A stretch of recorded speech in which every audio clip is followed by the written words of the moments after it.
Hello guys, নিয়ে চলে এসেছি আবার একটা নতুন ভিডিও নিয়ে। আজকে যাচ্ছি আমার দিদির বাড়ি। তো আমি সকাল সকাল পেন্টিং আপু রেডি হয়েছি। তো এখন আমরা ফলের দোকানে ফল কিনতে এসে দুর্গাপুর স্টেশনে আমরা এখন আছি।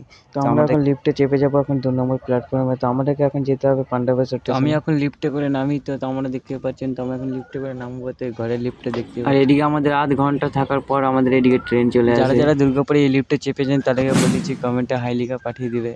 তারপরেই আমরা চলে এলাম গাড়িতে করে এখন বনগাঁ। তো বনগাঁতেই আমাদের দিদির বাড়ি আছে দেখতে পাচ্ছি। তো আমরা এদিকে 1.5 ঘন্টা পর আমরা এখন চলে এসেছি মেন জায়গায়। তো আমরা দেখতে পাচ্ছি এখন সব পৌঁছে গেছি। তার এদিকে দেখি কত বড় এখন টেডি বিয়ার। তো আমরা এখানে এসেছিলাম শিবগাজনের মেলা বলে, তাই এখন আমরা সব প্যান জামা পরে রেডি হয়ে এখন যাচ্ছি মেলার দিকে। তো দেখতে পাচ্ছেন এখানে কত বড় করে গেট। তারপরে এইদিকে দেখি কলকাতা থেকে ট্যাটুওয়ালা এসছে। তো আমি এখানে গেছিলাম ট্যাটু বানাতে, কিন্তু আমার কিছু মিকি মাউস, নাগরদোলনা, ব্রেক ডান্সার সব কিছুই এসেছিল। আমরা এখন মেলা থেকে ঘর যাই। তোমরা মিনি ব্লগ দেখার লেগে চ্যানেলটাকে সাবস্ক্রাইব করে রেখে দাও আর ইনস্টাগ্রাম ফলো করে রেখে দিও, সাবস্ক্রাইব করে দাও নেক্সট ভিডিও লেগে। তো আজকের মতো এখানেই শেষ।